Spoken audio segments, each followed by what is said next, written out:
जय श्री राम, जय श्री कृष्ण।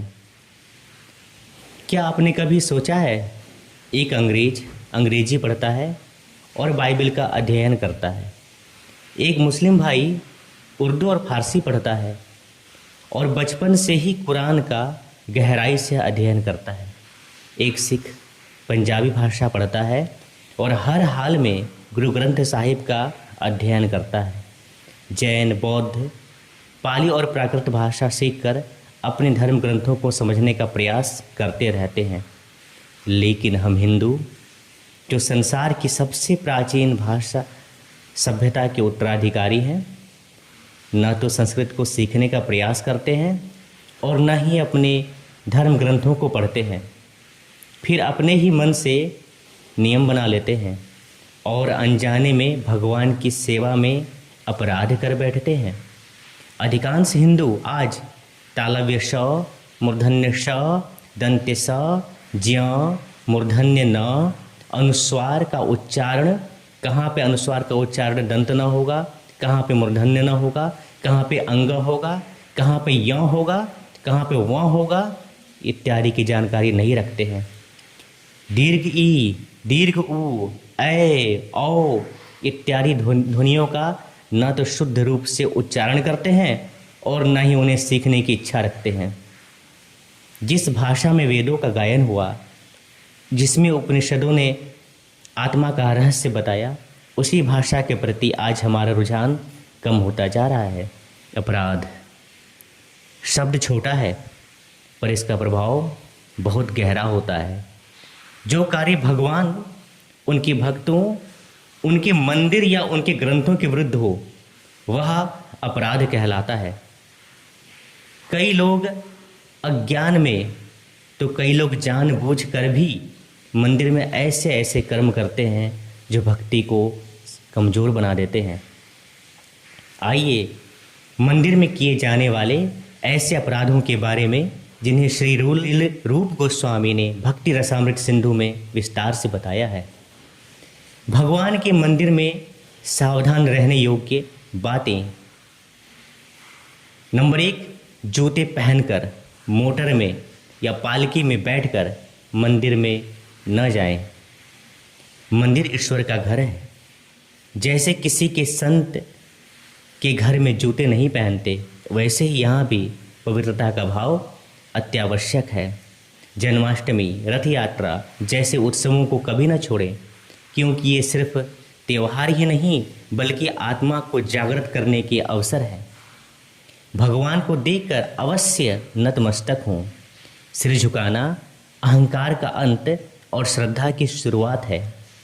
भोजन के बाद हाथ पैर धोए बिना मंदिर में प्रवेश न करें, क्योंकि स्वच्छता बाहरी ही नहीं बल्कि भीतर की शुद्धि का प्रतीक है।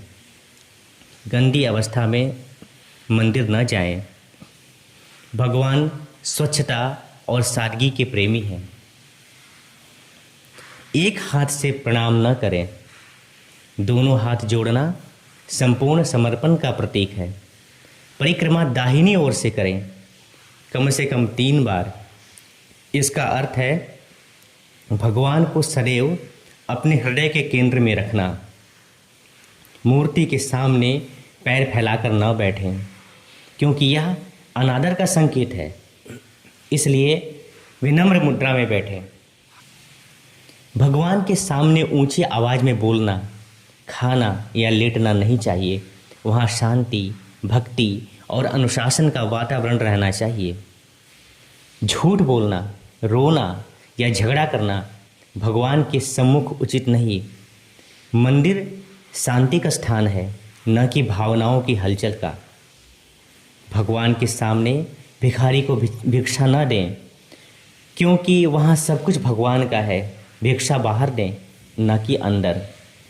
दूसरों की बुराई या गाली गलौज न करें। आपकी वाणी वहाँ केवल भजन और प्रार्थना के लिए है।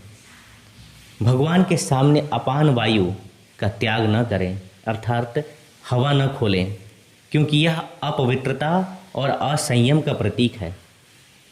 सिर्फ फूल पत्ता ही नहीं, अपनी सामर्थ्य के अनुसार फल और प्रसाद भी चढ़ाएं। क्योंकि भगवान श्री कृष्ण ने भगवद गीता में कहा है कि मुझे फल फूल जल पुष्प से भी आप मेरी पूजा कर सकते हैं, परंतु यह उनके लिए है जिनके पास कुछ है नहीं। अगर ईश्वर ने आपको कुछ दिया है तो अपनी योग्यता से चढ़ाएं, न कि सिर्फ फूल पत्ता चढ़ाकर अपनी करनी कटा लें। क्योंकि अर्पण की मूल्य नहीं, भावना मायने रखती है। भगवान को अर्पित किए बिना कुछ भी न खाएं। पहले भगवान फिर हम, यही भक्ति का सार है। मौसम के अनुसार ताज़े फल अवश्य अर्पित करें, क्योंकि यह श्रद्धा और संवेदनशीलता दोनों को दर्शाता है। मंदिर में कभी क्रोधित न हो, क्योंकि क्रोध भक्ति का सबसे बड़ा शत्रु है। श्मशान से लौटकर तुरंत मंदिर न जाएं। पहले स्नान कर शुद्ध होकर ही प्रवेश करें। भगवान के सामने डकार लेना अपमानजनक है। यह भी असंयम का सूचक है, क्योंकि संयम ही भक्ति है। गीता, भागवत जैसे ग्रंथों का अनादर न करें, क्योंकि ये केवल पुस्तकें ही नहीं बल्कि भगवान के वचन हैं। देखिए, भगवान के कई अवतार हैं, उनमें से कुछ हैं ग्रंथावतार, जैसे श्री दुर्गा सप्तशती, यह स्वयं भगवती ही हैं। श्रीमद् भगवद गीता, यह स्वयं भगवान श्री कृष्ण ही हैं। तंबाकू, नशा या गांजा पीकर या पिए, इन सब चीज़ों से बचें और इनको लेकर मंदिर में प्रवेश भी ना करें, क्योंकि नशा मन को अंधकार में डालता है। जिस स्थान पे भगवान का प्रकाश हो वहाँ किसी भी प्रकार का नशा, चाहे शराब, गांजा, तंबाकू या बीड़ी, ये सब भक्ति को अपवित्र करते हैं।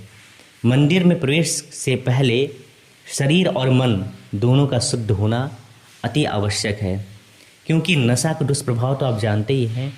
इनमें से एक मैं गांजा का दुष्प्रभाव के बारे में बताने जा रहा हूँ, क्योंकि गांजा पीने से हमारे सोचने का प्रोसेस इतना स्लो हो जाता है कि जैसे हम किसी स्थान पर जा रहे हों, बाइक से जा रहे हैं, हम 10 मिनट ही बैठे हैं और हमको ऐसा महसूस होगा कि हम आधे घंटे से बैठे हैं। आगे, बिना स्नान या धुले कपड़ों के मंदिर न जाएं। स्वच्छता ही सच्चे भक्ति का पहला आभूषण है। गंदे बर्तन में रखे फूल भगवान को न चढ़ाएं। अर्पण की वस्तु भी शुद्ध होनी चाहिए। बिना आसन के पूजा न करें। आसन स्थिरता और ध्यान का प्रतीक है। वह भोजन जो किसी लालची व्यक्ति या पशु ने देखा हो, भगवान को न चढ़ाएं, क्योंकि अगर मुंह में पानी आ गया तो यह भोजन जूठा हो गया, यह प्रसाद जूठा हो गया। यह भाव की पवित्रता को दूषित करता है। भगवान के सामने पीठ करके न बैठें। सदैव भगवान की ओर मुख रखें, क्योंकि वही सच्चे सम्मान का रूप है। गुरु को चुपचाप प्रणाम न करें, स्तुति करें।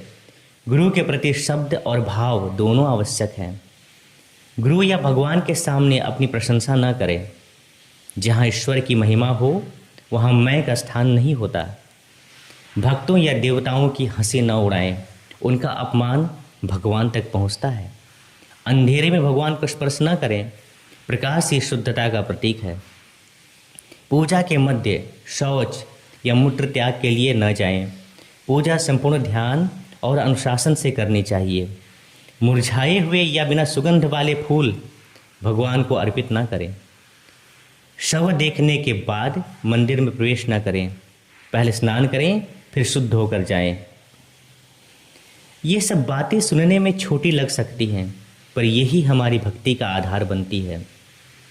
अज्ञान में क्या हुआ छोटा अपराध भी भक्ति के प्रगति में बड़ा अवरोध बन सकता है। अब मैं आपको एक छोटा सा ट्रिक बताने जा रहा हूँ, क्योंकि आप अब तक बने हुए हैं, इसलिए मैं आपको एक ट्रिक बताने जा रहा हूँ जिसके ज़रिए आप आसानी से इन सभी नियमों को पालन कर पाएंगे। सोचिए, आपके घर में कोई बड़ा पदाधिकारी आ जाए तो आप शांति से, आदरपूर्वक, विनम्रता से व्यवहार करते हैं। ठीक वैसे ही मंदिर में आपके सामने स्वयं संपूर्ण ब्रह्मांड के अधिपति भगवान विराजमान हैं। बस यह भावना मन में रखिए, मैं उनके सामने हूँ, फिर कोई अपराध, कोई गलती आपसे हो ही नहीं पाएगी। देखिए, मूर्ति सिर्फ मिट्टी की या धातु की या कागज़ की नहीं बनी होती, बल्कि मूर्ति भी भगवान का अवतार ही है। इसे अर्चा विग्रह कहते हैं। ये भगवान के अवतार हैं और कुछ भी नहीं। अतः आप समझिए कि हमें उनके सामने कैसे रहना चाहिए। अगर ये बातें आपके हृदय को स्पर्श करती हैं तो इन नियमों का पालन करें और अपने आसपास के लोगों को भी सजग करें, क्योंकि मंदिर केवल भवन ही नहीं बल्कि स्वयं भगवान का निवास है। जय श्री हरि, जय श्री कृष्ण। अगर यह ज्ञान आपको उपयोगी लगा हो तो इस वीडियो को अवश्य शेयर करें, ताकि कोई और अनजाने में भगवान के मंदिर में अपराध न करे।